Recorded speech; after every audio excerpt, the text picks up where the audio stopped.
Hamas launched a surprise attack. I'll say in a few moments why it was a surprise attack.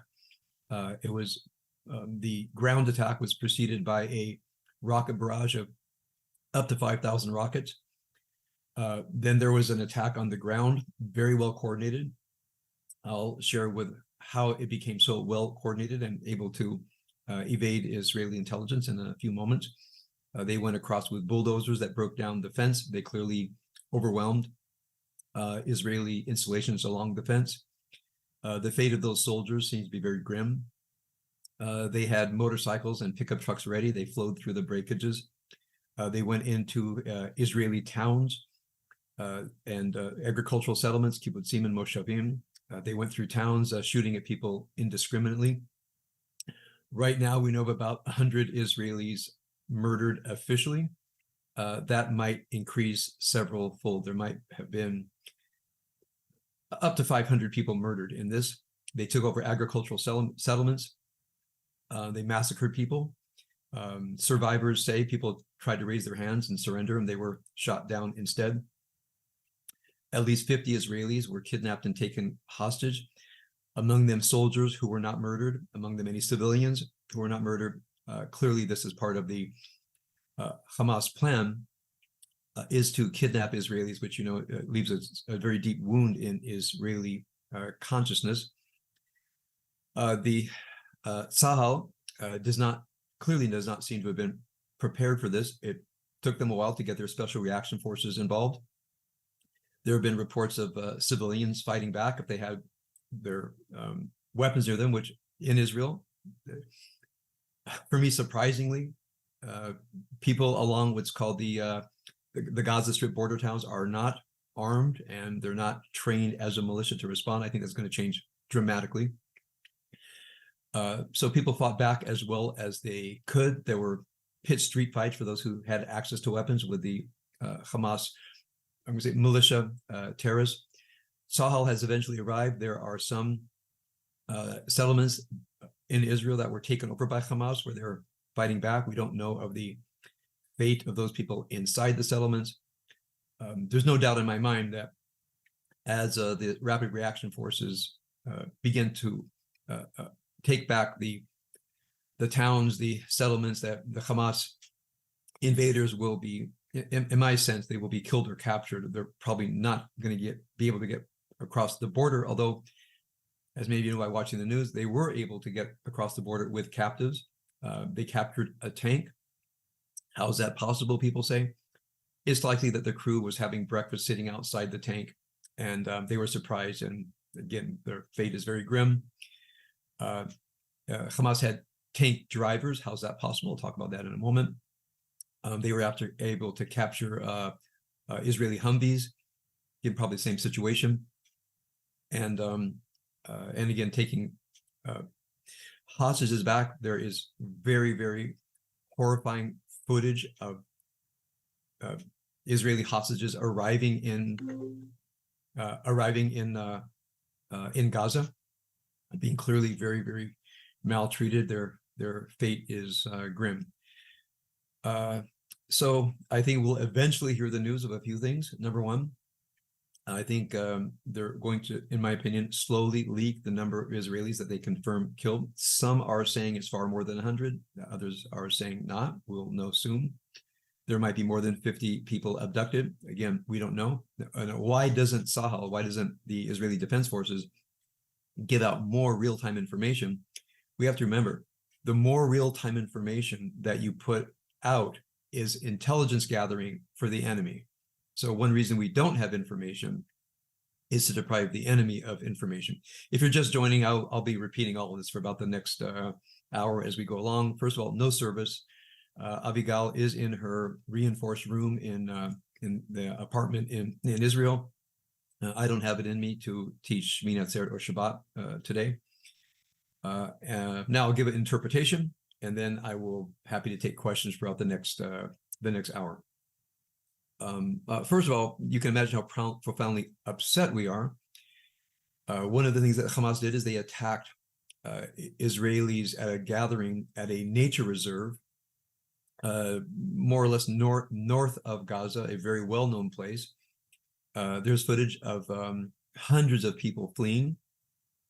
We don't know how many were massacred there. We don't know how many were abducted from there, but it's a horrible scene of unarmed civilians without a military escort who are completely surprised.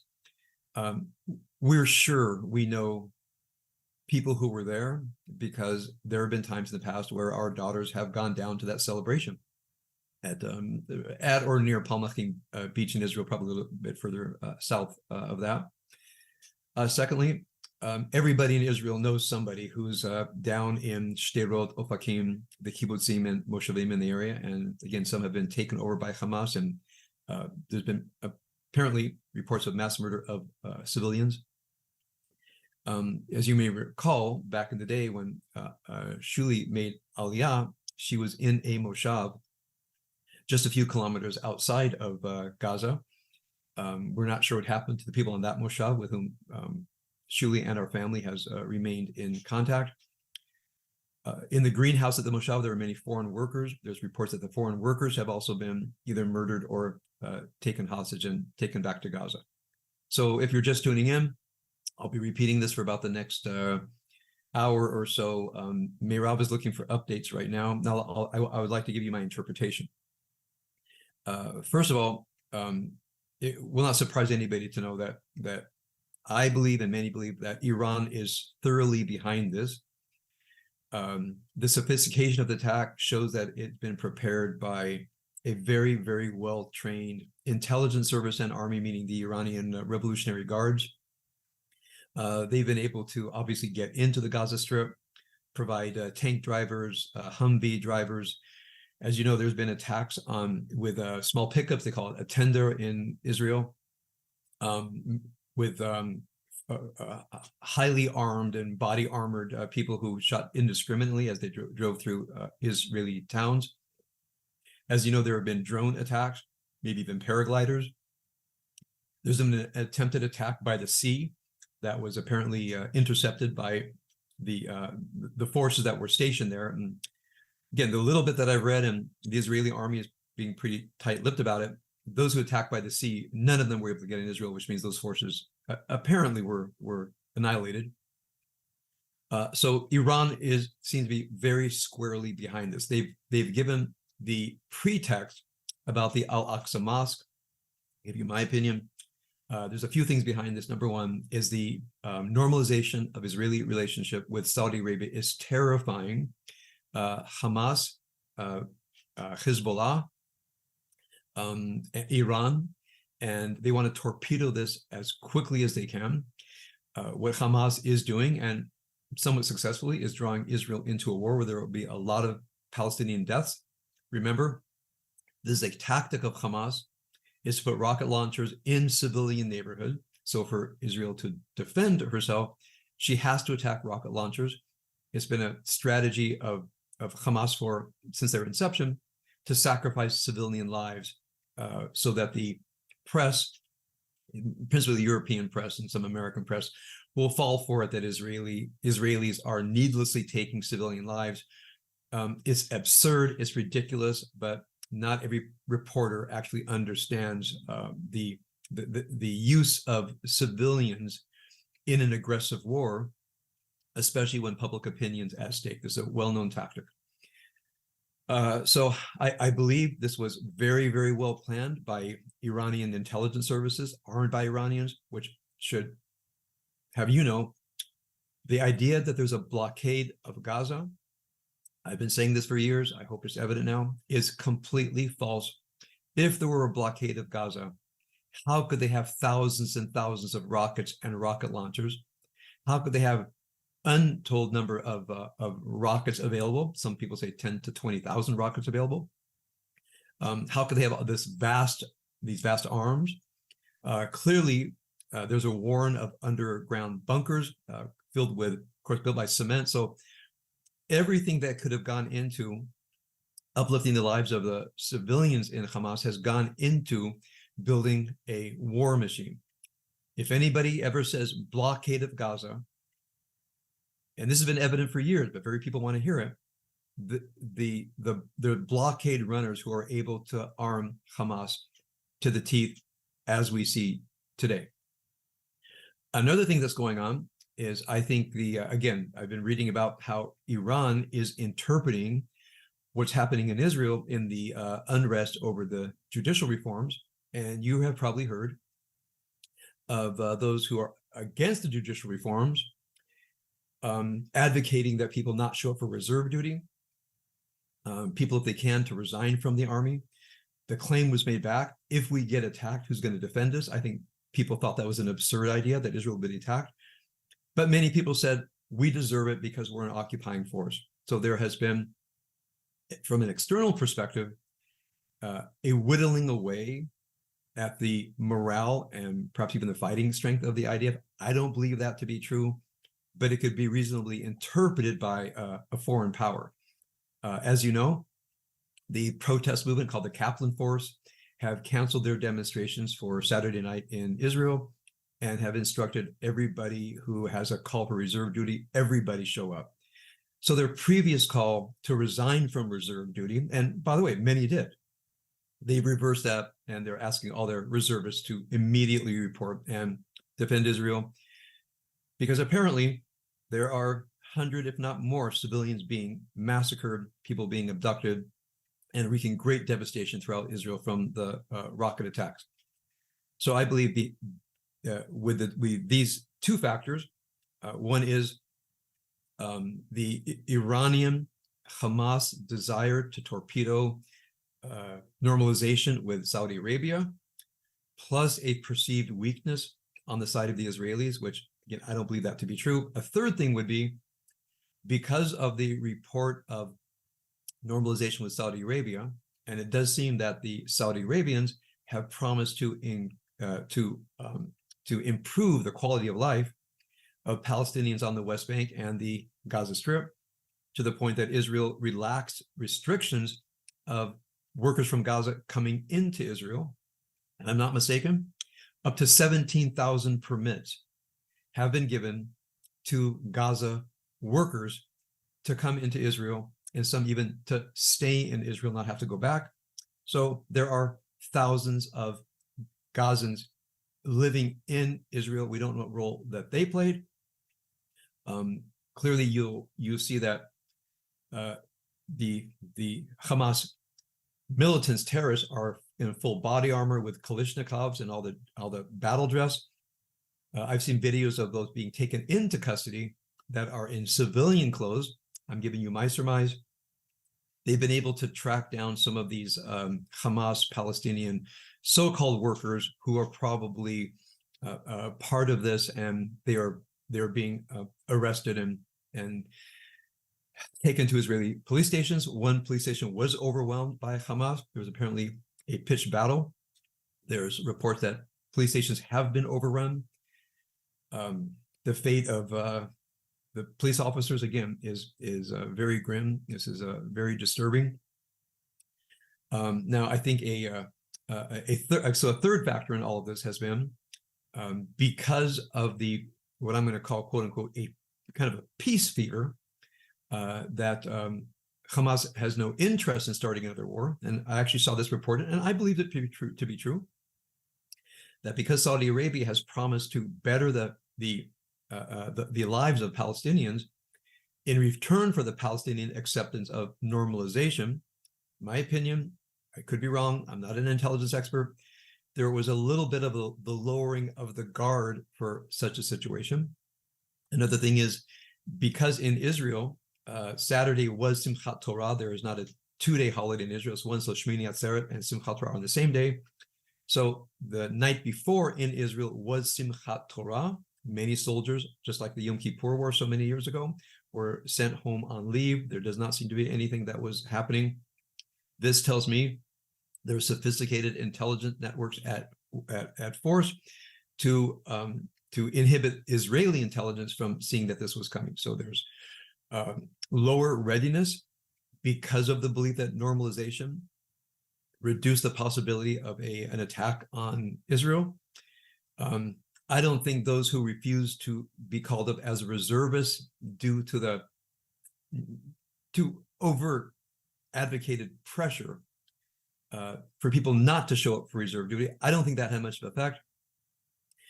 It seems to be that there were some in the Air Force who refused to show up for duty, but the reports are that the ground forces did not suffer from that in any significant way.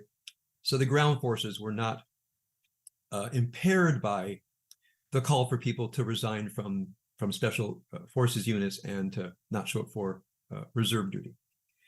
Okay, I know we have people joining continuously. I'll pause, take a few questions. The only reason I feel I should do this is because we can't ignore it.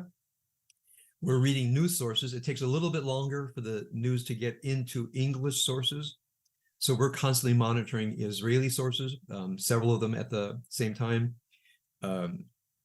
Reporters are uncovering much more and more. The Israeli army is revealing more and more what they're about to do. And again, one reason you don't read a lot is because anything the Israeli army reports is intelligence for Hamas. Plus, we have people on the ground. We have friends and family with whom we are in communication. They've seen things, they've heard things that are verified by a few sources that have not yet made it into the news. Again, these are so-called unverified. Just a little more commentary. People have asked, why wasn't the Israeli army more prepared for this? And as I've said, from our constant reading of the Israeli press, there was something that people call, ironically, a peace fever. There's war fever and there's peace fever. And this was simply unexpected. The question is, how could they surprise the Israelis? Now, again, this is my surmise from my extensive study of military history. Clearly, they've been able to build underground fortifications. And in these underground fortifications, they have been able to build access to the border fence. The border fence was apparently broken down in areas that were not directly near settlements. They were broken down by bulldozers. The enemy streamed in with motorcycles and pickup trucks, and they knew exactly where they were going. And any small Israeli unit in their way, we'll hear more and more the fate of these units, but it does not look very promising. They were probably overwhelmed by RPGs, rocket-propelled grenades, machine guns in pickup trucks, and so forth. And if you're a small unit on a roadblock and you're attacked by hundreds of the enemy with machine guns and RPGs, there's just no way to stop this. This is clearly very well coordinated, meticulously planned, and Israel simply did not prepare for a ground invasion from Gaza. I don't think anybody could possibly imagine that Hamas would attempt a ground invasion of Israel. Now, there's no way they can hold anything, but they can massacre people, which, that is one of the goals of Hamas, is to massacre Jews. They're not reticent about it. They don't just want the West Bank and the Gaza Strip. Their claim is that every Jew who lives in the land of Israel is an aggressor and deserves to be murdered. This is part of their original charter, which they superseded with a later charter that tried to back away from that. But that is their belief. They say it over and over again, as does Iran. I mean, Iran constantly advocates for the destruction, annihilation of the Jewish state and every Jew living in the Jewish state. This is Iran's overt, clearly articulated goal. They've taken over Hamas. This is what they're trying to do. Now, for me, this finally shows, in my mind, the true face of Iran, the true face of Hamas and Hezbollah. They want to murder as many Jews as possible, indiscriminately, men, women, and children, because they want to murder. There's a very small likelihood that they'll, I think, infinitesimally small likelihood that they'll defeat Israel on the field of battle, but they can murder lots of Israelis with this plan that they've achieved now, at least short run. I believe they will be hunted down, killed, captured, pushed out. There will be carnage in their wake. And the question is, what is Israel going to do next? Rabbi and I discuss this constantly. People in Israel, veterans of the Israeli forces, people from intelligence services. You may all remember that our daughter Shulamit served in the intelligence corps in the military she still has a lot of contacts there. So this is something we're under discussion is what does Israel do next with this, especially with 50 or more people taken as hostages. And the videos show truly already brutal treatment of the hostages they have taken, civilians, men and women, soldiers. And again, those are the ones whom they did not massacre outright. So this is very profoundly disturbing. We're in shock, we're in grief, and which is one reason if you're just joining us, we're not doing a service this morning. Abigail is sitting in her defended room, the reinforced room in the apartment in Tel Aviv, and I don't have it within me to ignore this and with the rawness of this discuss anything else today about will Israel go back and try to retake Gaza. My opinion is no, and the reason is Gaza, the Hamas and Iran are well prepared for an Israeli incursion to try to retake Gaza. There will be untold number of Israeli soldiers killed and possibly captured. I know many people are going to say we should invade Gaza. We should invade Gaza. And what I want to say is, well, then you join the army and you invade Gaza because Israel knows what they do. I'm not saying Gaza doesn't deserve it. Now, this is just my opinion. Right. I'm saying Gaza does not deserve to be invaded by Israel. It's just that the number of Israeli casualties will skyrocket. Secondly, Gaza will be getting the war they want, which is, remember, in my mind, ultimately to derail the normalization with Saudi Arabia. In my opinion, one reason the Israeli response was modulated, it's just my opinion, is that Netanyahu was on the phone with Saudi Arabia, at least metaphorically, and giving them live update on what was going on, and that there had to be a strong response because the civilians were being murdered. In my opinion, as far as I know, Saudi Arabia has not spoken. Israel was able to say to Saudi Arabia, you need to know what's happening. We have to do something. And the question is, for Israel to not have an all-out war of conquering the Gaza Strip, but other measures that I'll talk about. So I would not recommend an invasion of the entire Gaza Strip and trying to reoccupy it. If you invade it, you have to stay there, and that's just not tenable. So people say, go into the Gaza Strip, for what exactly? Because to find those warrens of the underground cities of that Hamas has built there, try to imagine what that takes, how many soldiers it would take, how long it would take, and how well the enemy is prepared for it. In my opinion, the response is going to be intelligence-driven, surgical strikes that I believe, my opinion, is going to go on for some time. You may remember that Hamas said, in return for our not attacking Israel, you stop the surgical strikes, which Israel agreed to do. It sounded like a peace measure. So obviously, this was a ruse. This has been, in my mind, this has been in the works for at least a year, if not more. So the apparent normalization, the trying to normalize the border, except for, as you may recall, the constant riots at the fence.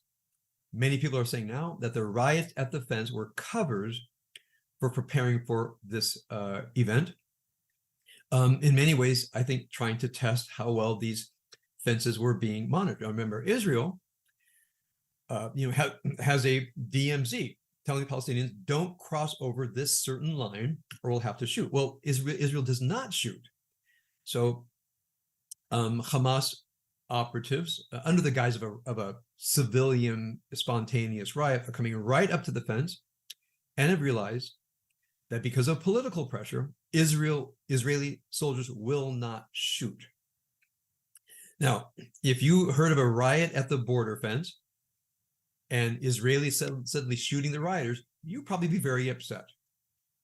If you didn't realize they're testing Israel's response, how close they can get to the border before the IDF responds. Well, they've been testing that for a long time, and Israeli soldiers are under orders not to shoot, so quote unquote, unarmed civilians. Well, you know how easy it is for people to appear unarmed. I think these border fence riots. That is what, by the way, one of the main questions. Again, Netanyahu is not going to respond to this because he doesn't want to signal Israel's response. I don't believe it's the best option. I believe intelligence-driven surgical strikes is the best answer. But again, I'm just a civilian reading the news, and I know as much as you do. What happened to the intelligence?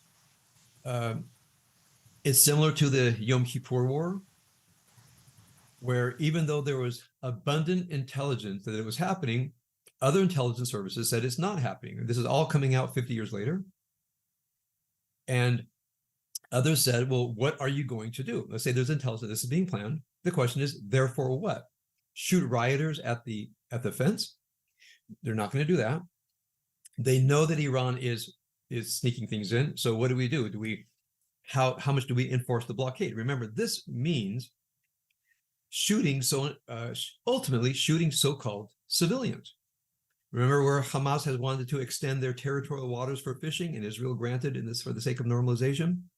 So you have to remember, raw intelligence can be contradictory, is handed up to the intelligent analysts, and there's eventually a political decision, and the political decision in my mind has been swayed by the normalization with Saudi Arabia, and therefore a muted response. So this, I believe that Iran is completely behind this, because Iran, Hamas, Hezbollah are terrified that there will be normalization with Saudi Arabia.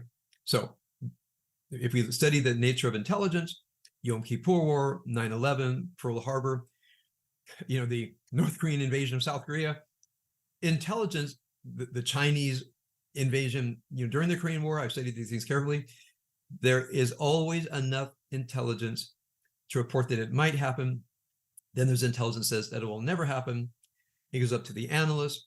Analysts sometimes take a stand and report to the political powers, and political powers have to make a decision. Now, as far as the negotiation, why do they take hostages? There was 1,000 Hamas members released for one Israeli soldier many years ago. So again, do we leave? Do we just say, murder our soldier? We're not trading terrorists for hostages. There's a very strong ethos in Judaism, in the Talmud, called Pidyon Shavuim. We have to do everything we can to redeem captives. And every time there's a deal to redeem a captive by trading 1,000 terrorists for one Israeli soldier, there's a large group of Israelis that say we shouldn't do it. And another group of Israelis say that's heartless. We should do whatever we can to save one soldier. It's a dreadful decision. I just want you to think for a minute. There are over 50 Israelis, soldiers, men, women, maybe children, being held for Hamas, and they're going to want to engage in negotiations, probably for Hamas prisoners, when this quote unquote starts to end. What would you do? I'm looking at all of you. What would you do? Would you release 5,000, 10,000 Hamas terrorists? This is a very hard decision to be made. I'm glad I'm not prime minister, because whatever decision I would make, I'm not saying which one I would make, it would be extremely unpopular and maybe profoundly unwise. That's why the general rule, don't negotiate with terrorists, because you just encourage them. It sounds so hard-hearted, but here's what you have to do. Perhaps, I'm not advocating a position, I'm just reporting some kind of utilitarian analysis, which means when we save one hostage for 1,000 terrorists, does that not set up the next time?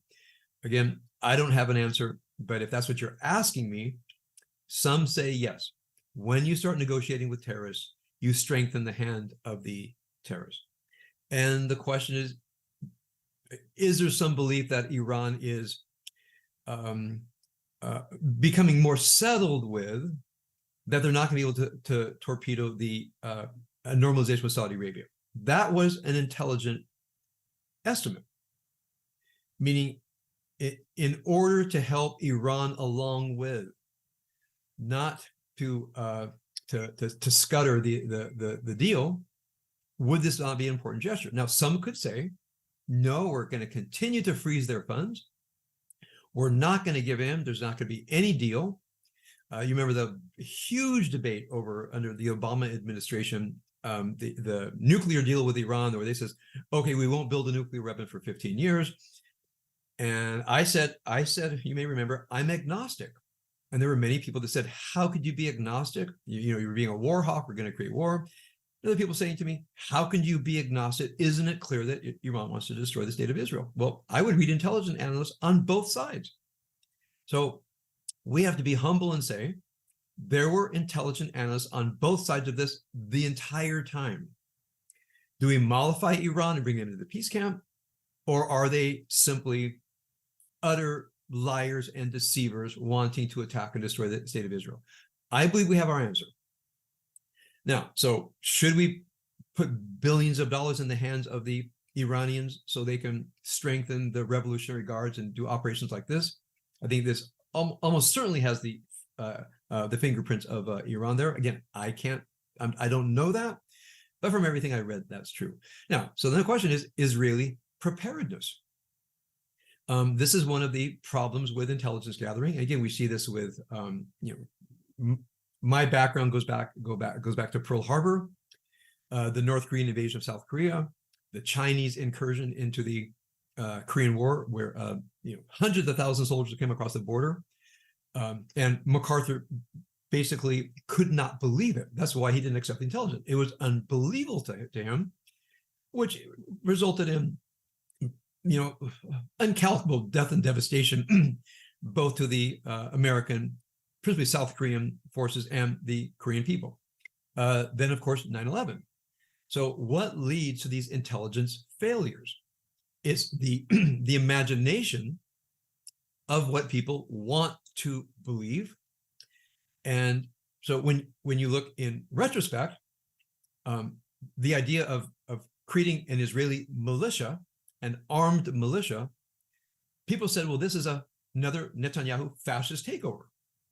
Others said, we have to be able to arm civilians in different places because the IDF might not get there immediately. You may remember this, that this was not a way to protect the Israeli people. This was part of a fascist takeover. I personally believe, especially any Israelis who live near the Gaza Strip, near the West Bank, personal belief, they should be armed and trained. Now, others say, then you are allowing Israel to be subjected to a fascist takeover, which I believe is, it is so wrong, I don't even have the words for it, that Israel is somehow amenable to a fascist takeover. This is just rhetoric that I think is so destructive. Israeli democracy is very strong, but there are people that, that imagine something else. Well, now I would say, does it fit into the Israeli imagination that there ought to be a militia along, the Gaza Strip and the West Bank, that settlements should have their own rapid reaction force because the IDF cannot be in all places at all times. Now, some of you may say, well, Finley, you're being a militant reactionary.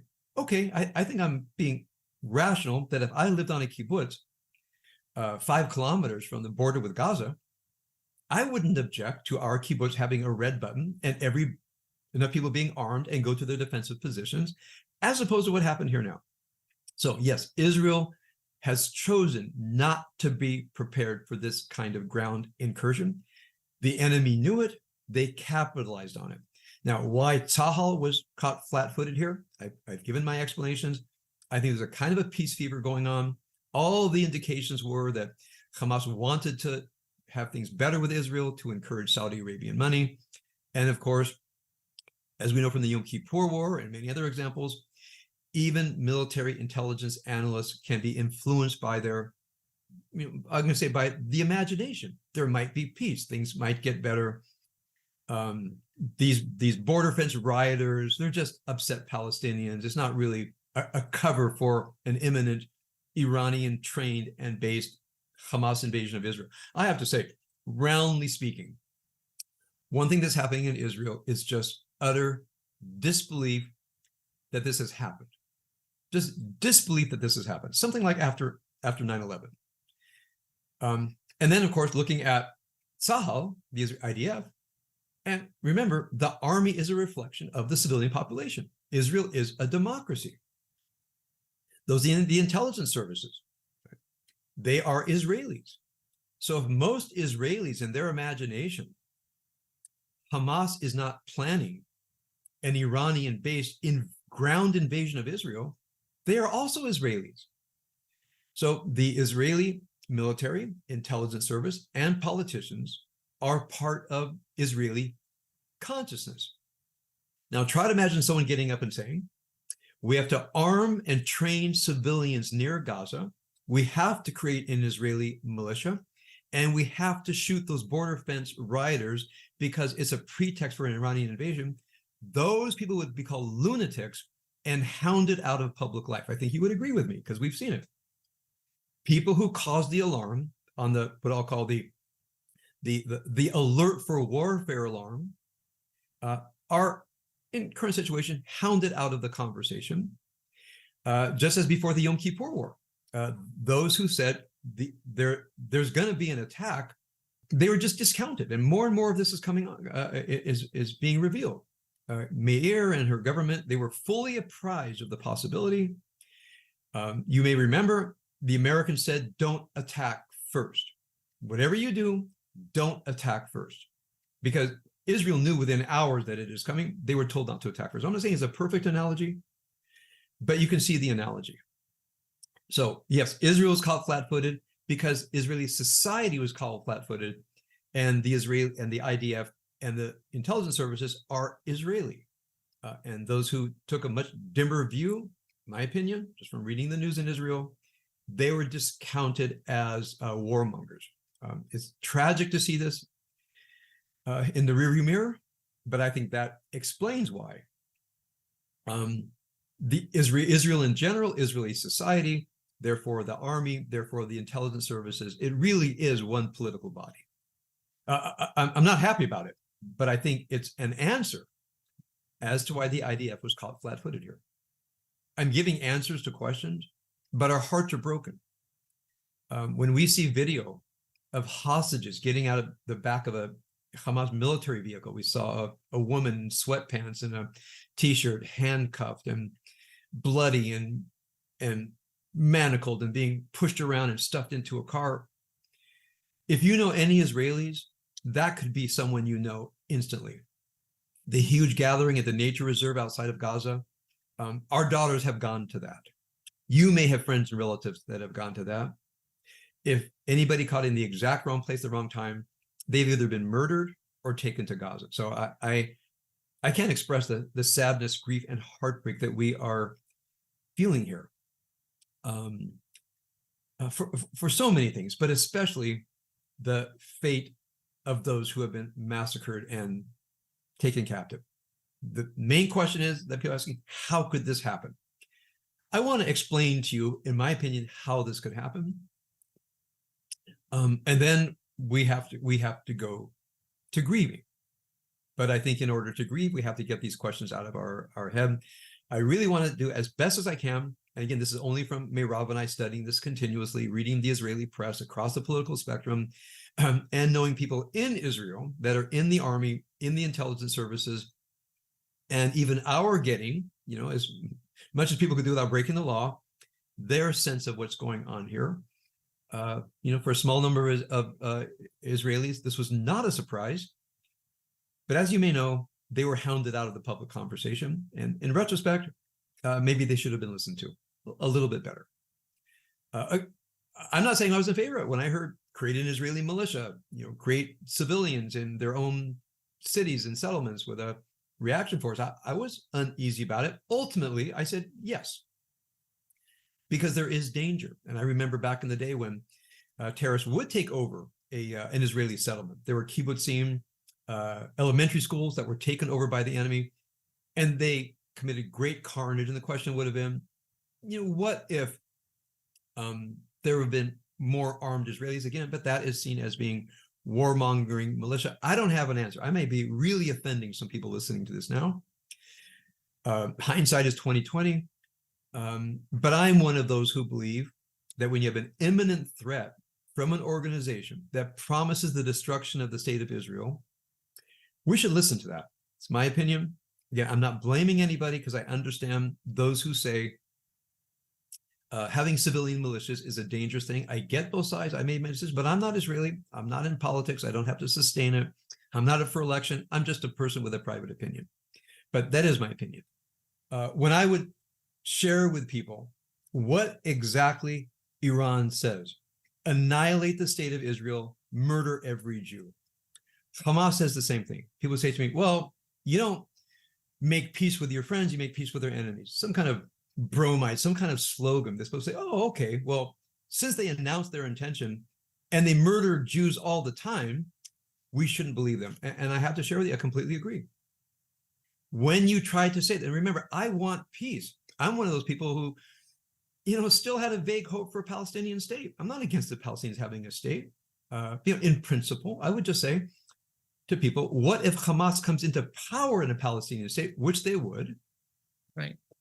What if the arms imported to the Gaza Strip were imported into a Palestinian state on the West Bank, which is virtually across the street from West Jerusalem? And people say, well, that's a good question. And I think the Israeli, I don't know what the Israeli and American J Street peace activists are going to say now. My opinion, Ruth, is I don't think they're going to change their opinion much.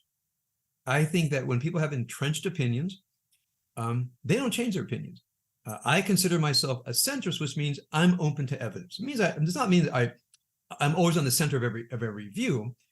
There are views that I hold that I think you could identify with the right or the left. So I'm not saying, well, I'm just going to average it out. I'm a centrist.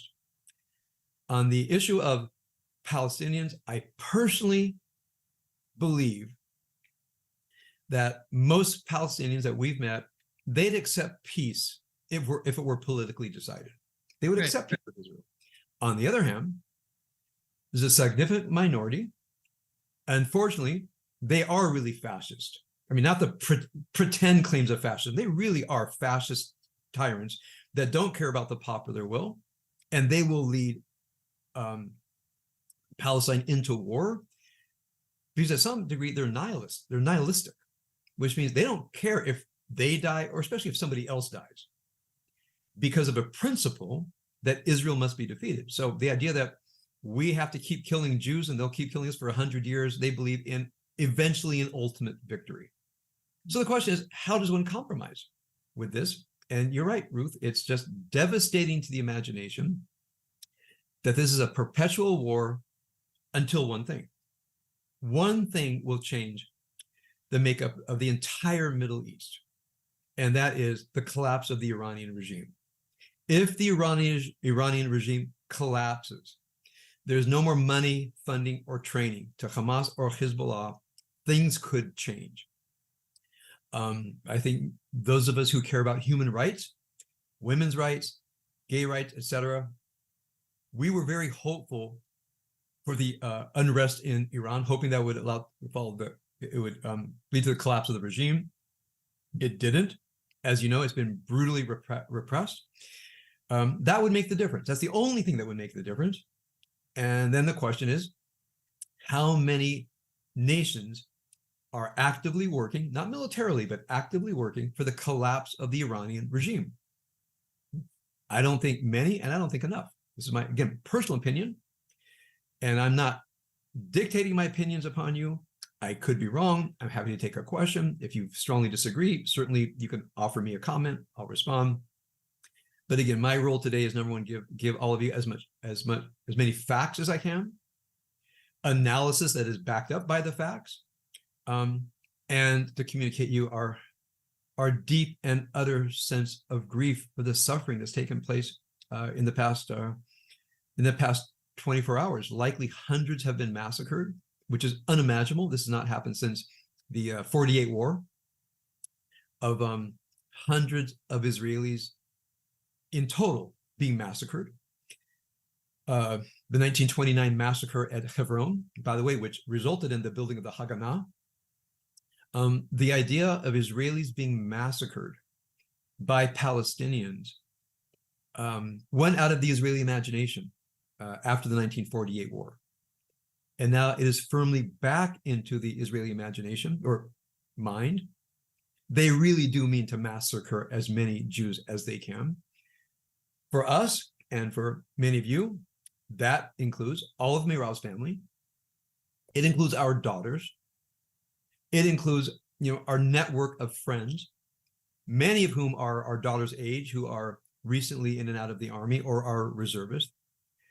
So if you don't have people living in Israel and say, yeah, it's the Jewish people, I identify the Jewish people, you have to understand, for many of us, it's our daughters. When the Gaza war broke out in 2015, actually 2012, you may remember, Shuli was living on a moshav near the border. There was an app when the mortars would go. She had 15 seconds to go into a hole, to get into a hole, hoping there wasn't a direct hit on the hole. Now we had the app, which was not a good idea, because every time there was a mortar barrage, we got the app. She got the app. She had 15 seconds to find herself to a fighting hole or a defensive little ditch dug, or actually vertical hole. And Israel attacked Gaza. And I remember I had colleagues reporting, this is, disproportionate, Israel should fight for peace. And I published an article that said, these are our children. And the enemy has put their mortars among civilians to discourage Israel, because every time Israel hits a rocket site, the world shries. What about those poor Palestinians? While our daughter is hiding in a hole because her moshav is being bombarded by mortars. So, but Israelis are hopeful. Israelis don't, just as you're saying, Ruth, Israelis don't want this to be the case. It is the case. And part of what we're grieving is the death of likely hundreds of innocent people who have been massacred. At least 50, maybe more people taken to Gaza. We can't even imagine their fate. And the treacherous political ground that Netanyahu has to tread now to not foil whatever normalization with Saudi Arabia, but protect Israel civilians, which is the ultimate job of the government, is to protect your people. So very complex time. And so we will find out, were there people looking at the intelligence, reporting it up to the intelligence chiefs, who are political, by the way. Everybody in the Israeli army is political. They belong to a political party. They can't talk about it, right? But their views are shaped by their politics. So we won't know for a while. After the Yom Kippur, the Agron report came out, and 50 years later, things were declassified, that we're really understanding the failure of Israeli intelligence based on the biases of the heads of intelligence. And there were a lot of people, in Israel, excoriated after the war because they chose to report intelligence that aligned with their worldview. So we're going to have to wait for that. But there seems to, there is obviously a huge failure of intelligence. Right now is not, we can try to understand, and I'm saying only things that are clearly available to any thinking person. There's no one to blame. It's just there is a failure. And why do intelligence failures happen? This is back to public record.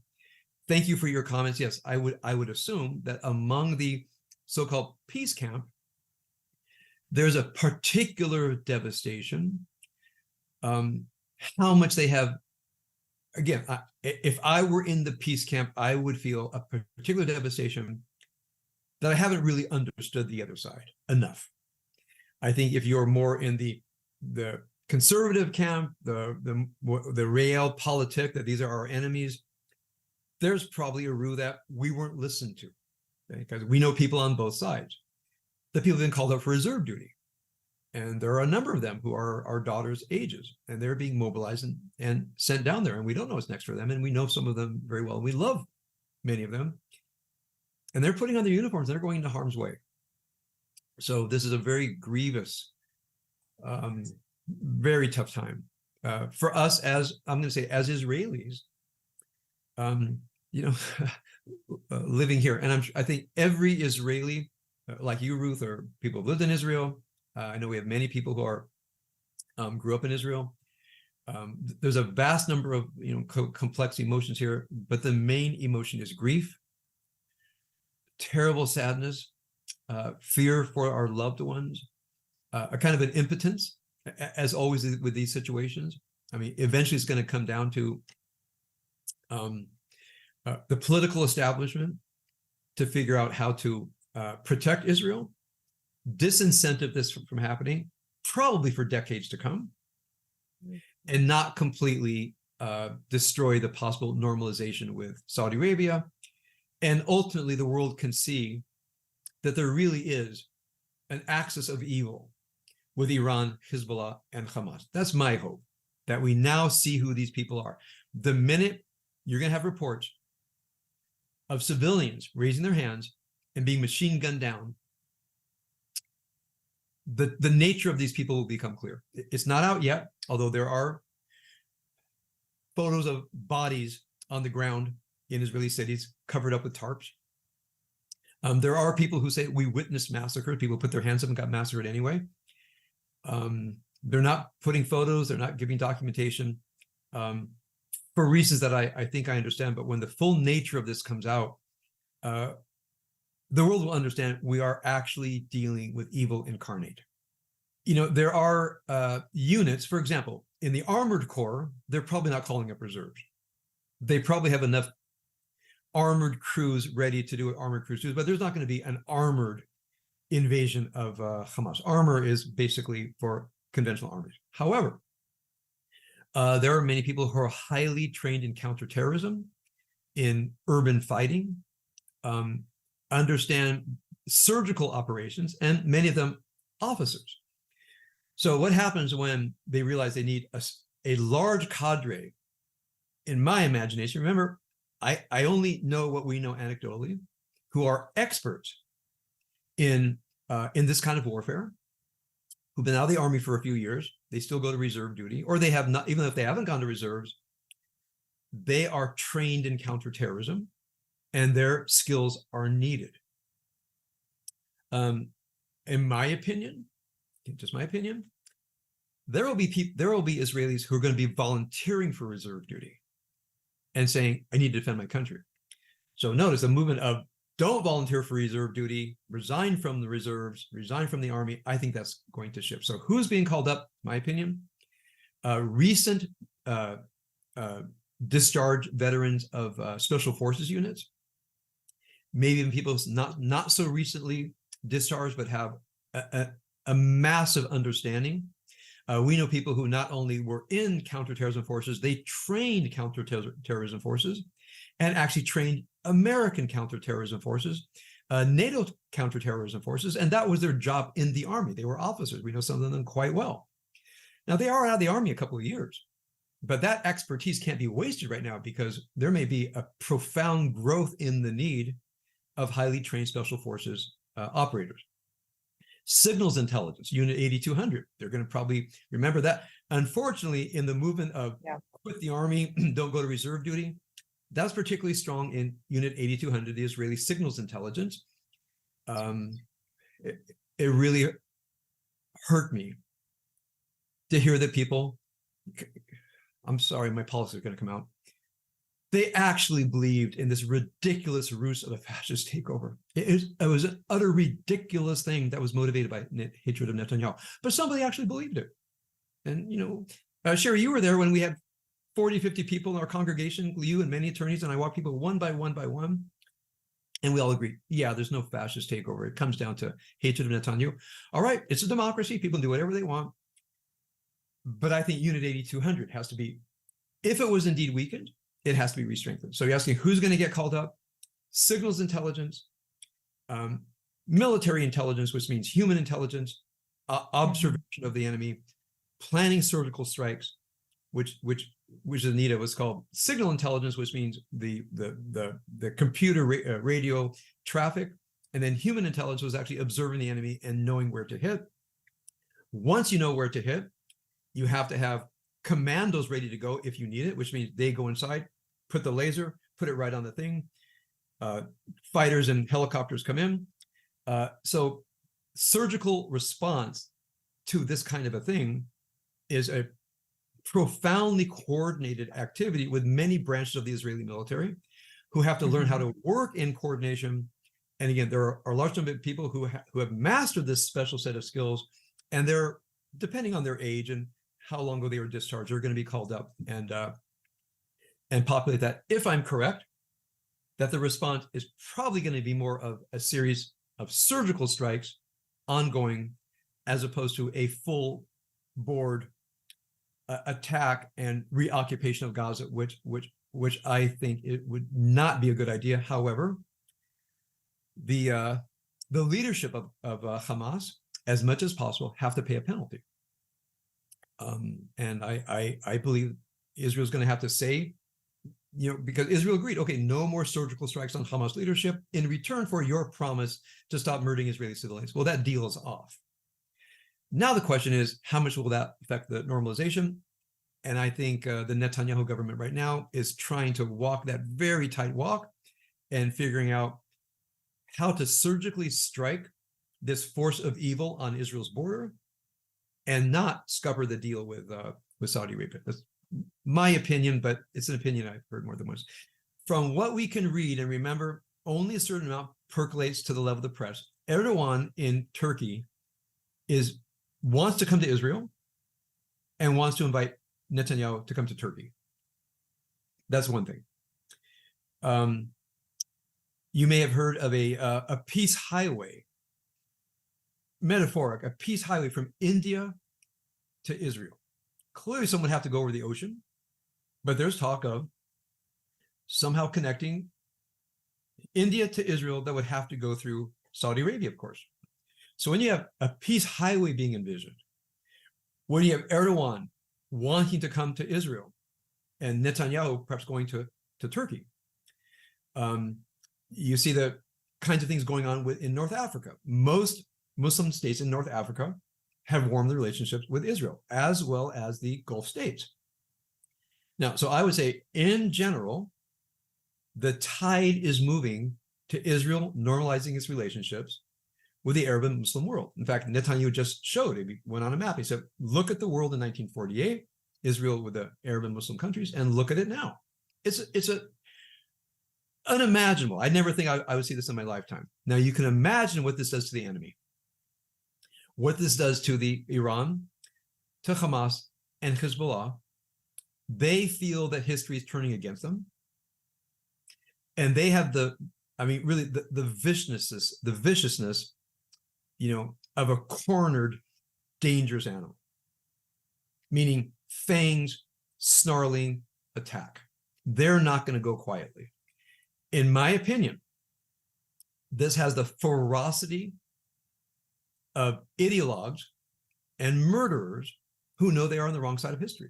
Now, I really hope they're on the wrong side of history. I hope that this trajectory toward normalization is not derailed by this.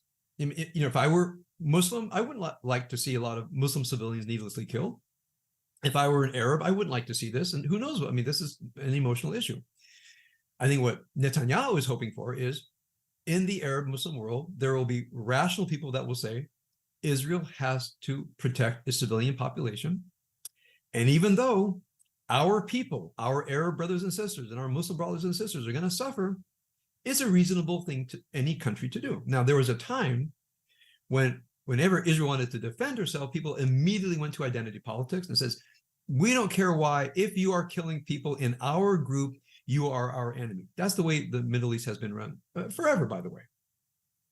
There seems to be an idea that just because we are ethnically, religiously related, doesn't mean there's not evil. Now, this is transcending identity politics into something a little more relative to what we would call the liberal idea. Not that we're dealing with a lot of political liberals in the Middle East, but the liberal idea is right and wrong is not determined by your identity.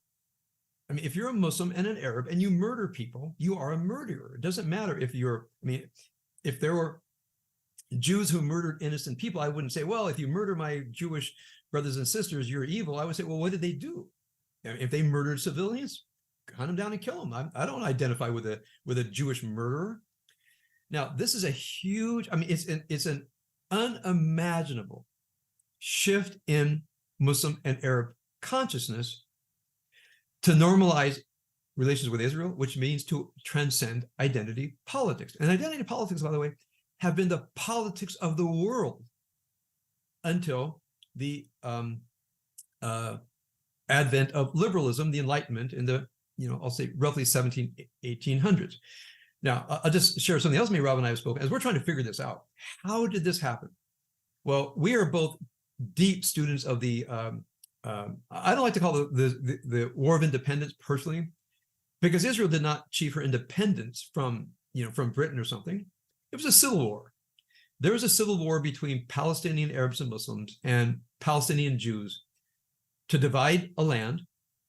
And as you know, the Arab Muslim side decided to destroy the nascent state of Israel. Israel fought back, and they didn't win the war as much as the other side did not win the war.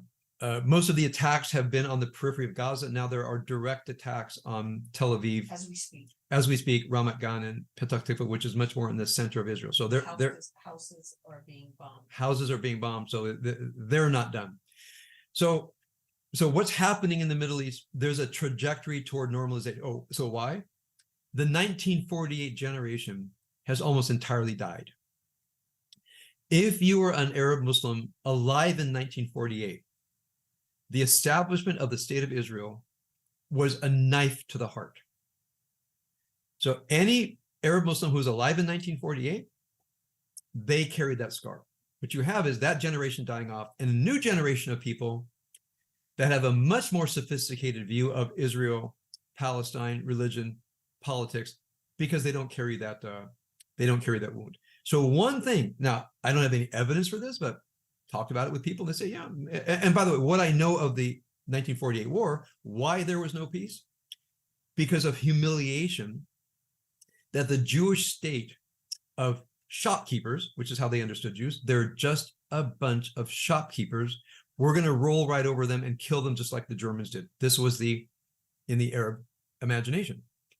The fact that they were defeated by a nation of shopkeepers, I'm quoting them, created such shame and humiliation that one thing that animated Arab politics since 1948 was destroy the source of the shame and humiliation, which is why, of course, Egypt could make peace with Israel after the 1973 war.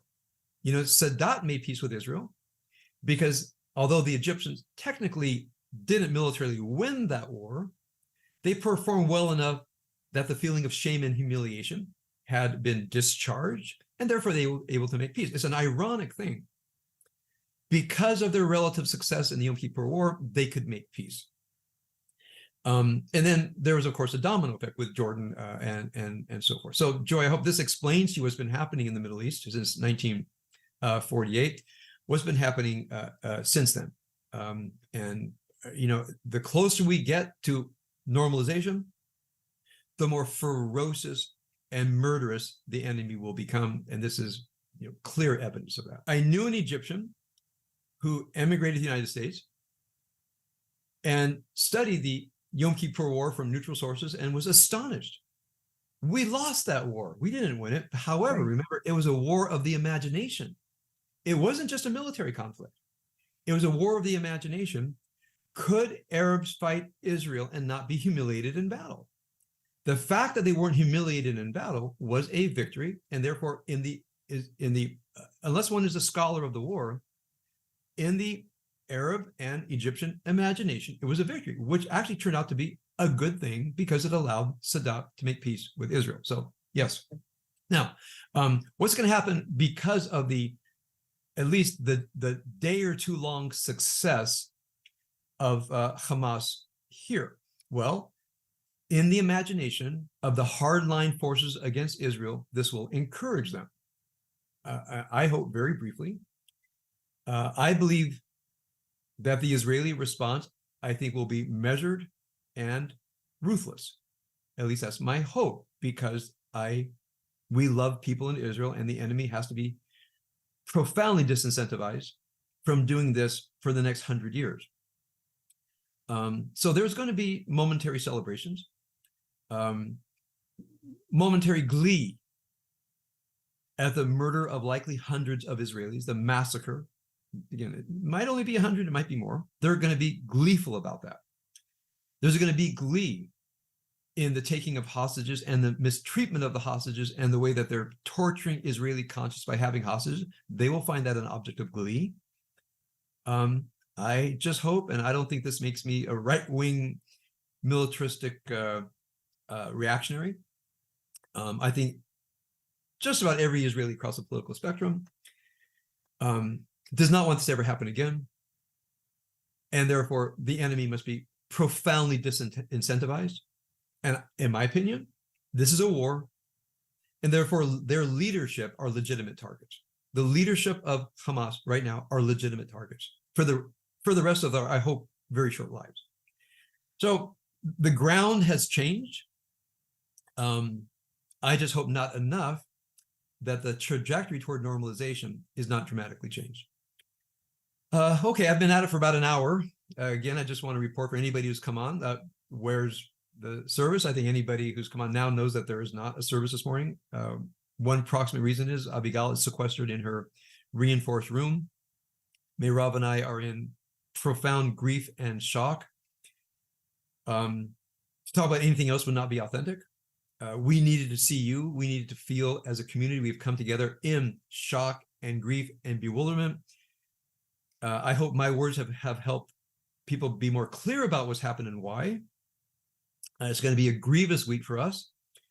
You know, I hope, I can't predict, by next week we'll be able to get back to what this is really about. I mean, why was the Jewish state created? To protect Jews and Judaism. It was understood to be the last place that not Jews, but Judaism could be protected. And even whenever we've gone through very hard times in Israel, people say, well, how could you teach when this just happened or that just happened? I said, because the whole point of Israel was to preserve Judaism. So I don't want the enemy to take Judaism away from us, because whether people know it or not, they are fighting for Jews and Judaism. As much as you saw on the streets of Dizengoff recently, where the so-called hardline secularists don't like Judaism, maybe I'll talk, there's such complexity there of secularists in this active imagination getting back at the Orthodox, who are so intolerant of secularists in their neighborhoods, but the feeling they can come into our neighborhoods and determine our quality of life. And I think there's a, resentment ever since the beginning of the state of Israel, of the uneven playing ground, of the respect for secularism as much as the respect for Orthodox. I think, one interpretation is they're lashing out, wasn't pretty. And I'm not saying I agree with it, but understanding something is not agreeing with it. So for all of that, for all the do they hate Judaism? I think you're going to see a change in that rhetoric. I think you're going to see a change in that rhetoric because people realize Jewish lives are at stake, and they want to murder not Israelis, they want to murder Jews.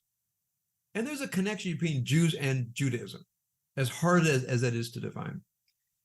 This might be a tragic and shocking rethinking in Israel about the connection between Israeli Jews and Judaism. Okay, I can't predict any of that. I'm really speaking with my emotions right now. And my ferocity in defending Israel, defending Jews, and my love of Judaism, but I just don't want Jews to survive. I want Judaism to be loved. So I always feel a conflict now. Do I give endless talks on supporting Israel? Or do I get us back to why Israel is really there is for love of Judaism? So this is I'm looking over me, Rob. This is a tightrope for us. We don't want to make our congregation about defending Israel. It's a foundation of our congregation. But more than anything, how do we help protect Israel? Have people love Judaism. Have people love Judaism. every time a person chooses Judaism and they ask me, what's this thing with Israel? Why? If this is a religion, why the support of Israel? I said, we need to lay it down for you. If you look in the book of Deuteronomy, it was there so we could establish, what they would call an Israelite state. And if you look at the justice system of ancient Israel versus the Canaanites and the others, it was a leap forward for humanity. And so Canaan did not become Israel for morally agnostic reasons. Those who founded the ancient kingdom of Israel truly believe they are on a moral path better for humanity. And all evidence tells us that was true. It's not just about Jews living in the land of Israel. It's about a vision for a state. And this is completely clear. People say it's the only true democracy in the Middle East. Would you prefer to be gay or woman in any country but Israel? Ask yourself. Would you like to live in the Gaza Strip? Would you want to live in Palestine? Do you want to live in Turkey? If you are gay and or a woman, is that your preference? There's only one state that is amenable to the idea of civil rights, and that is Israel. So remember, we're not just fighting for Israel. We're fighting for a force of light and goodness. And every country that normalizes with Israel, the only reason they can do so is they are further along in that vision for human rights. Maybe step 1 of 100, but there's no way that people can transcend identity politics, which is required for normalization with Israel, and not have even just an incipient, embryonic understanding of transcending identity politics and being committed to some what we would call liberal notion of justice, where right and wrong is not dependent on your identity, but right and wrong are rooted in principles. Israel is a thoroughly democratic state, clearly Jewish state. There are profound tensions there. But I want to end with this. I'm really not going to accept anybody who says to me the fascist takeover. I say, well, I don't believe so, but maybe I'm not going to accept that anymore, because it weakens the moral identity of Israelis, of the Jewish people, that this ridiculous fabrication has been given any traction. And Mirav and I have been tolerant. We know people who say, but isn't there a fascist takeover? And we've been very calm about it. I'm not going to be calm about it anymore. No, Israel is not a fascist state. There are fascist states in the Middle East. Israel is not one of them. And we need to stop. We, Jewish people, and all other well-intentioned people, need to stop saying this, because it establishes just a ridiculous fantasy that has no connection to reality. And I actually think it has served to weaken support for Israel. I think it's demoralized many Israelis. And however you feel about Israeli politics, we have to be truth-based. That is not true. What is true is, in my mind, I'll end my sermon here, the strength of Israeli democracy has been proven because most of the press is anti-Netanyahu. Vast demonstrations take place every week. The demonstrators close down highways and close down trains. The free press is vibrant in its hatred of Netanyahu. That's evidence of a vibrant democracy. So I just want all of you to know, we are defending a democracy, a robust, vibrant, deep democracy. The police force has not been politicized. The army has not been politicized. The educational system has not been politicized. The judicial system has not been politicized, despite what you might be reading. It is a democracy. So we need to get behind this and have no wavering. Whatever your politics are, we are defending a force of light and goodness, a deep democracy with its own tensions, and we are supporting the state of Israel. And I think for most of us here, that means supporting the survival of a large dominant sector of the Jewish people.